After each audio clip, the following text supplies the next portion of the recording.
এমন কিছু কিছু ফুলের গাছ আছে, যদি আপনি একবার বাড়িতে নিয়ে আসেন, গাছ তো মরবেই না, উপরন্তু আপনার বাগানে এত বেশি হয়ে যাবে চারা হয়ে হয়ে যে আপনি লাগাবার আর জায়গা পাবেন না, খুব সহজেও হবে।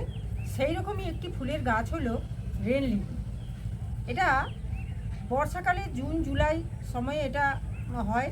তো এই যে রেন লিলি, এর বিভিন্ন কালারের রেন লিলিগুলো আপনি নার্সারিতে গেলেই পেয়ে যাবেন।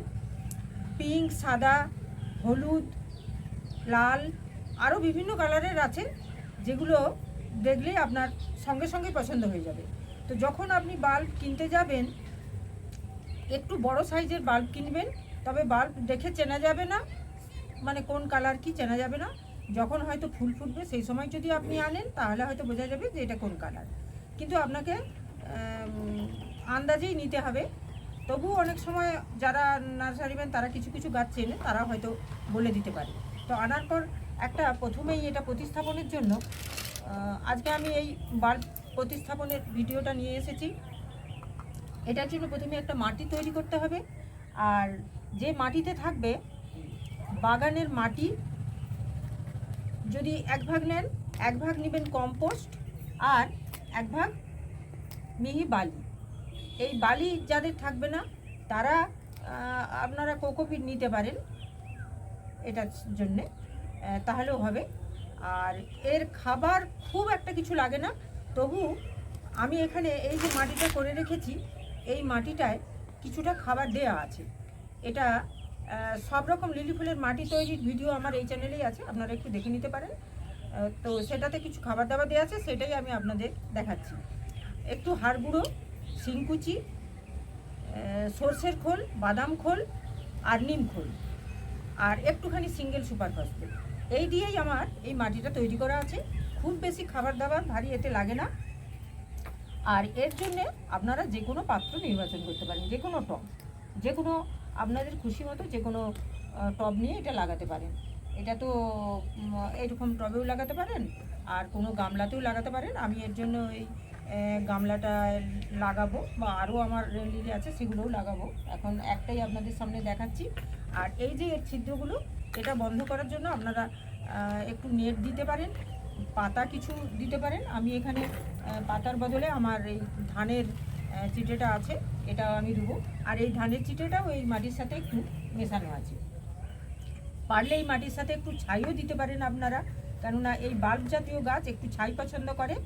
যদি ছাই থাকে আপনাদের, একটুখানি ছাই এতে দিয়ে দেবেন। তো এইবার আমি এই মাটিটা এতে দিয়ে দেবো।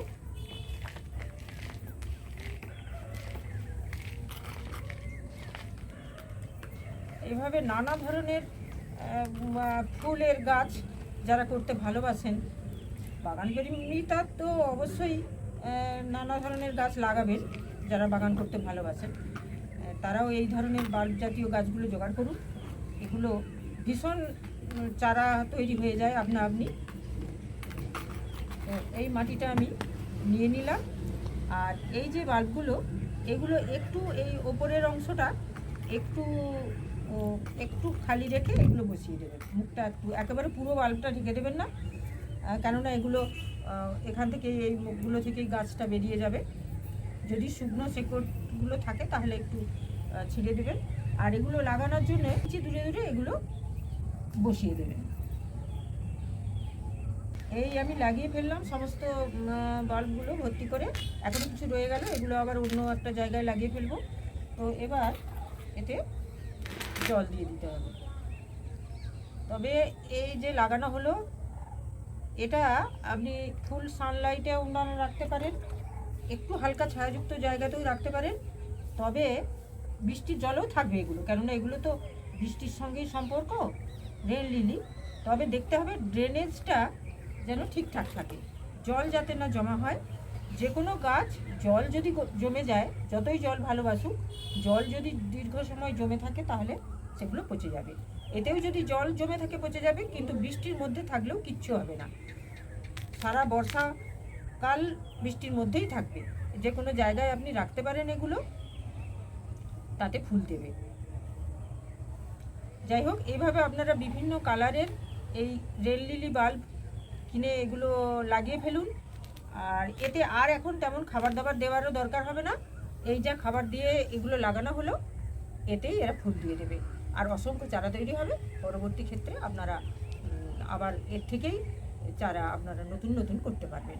তো যদি আমার ভিডিওটা ভালো লাগে তাহলে একটু লাইক শেয়ার কমেন্ট করবেন, আর আমার আরও অন্যান্য ভিডিও দেখার জন্যে চ্যানেলটা সাবস্ক্রাইব করবেন।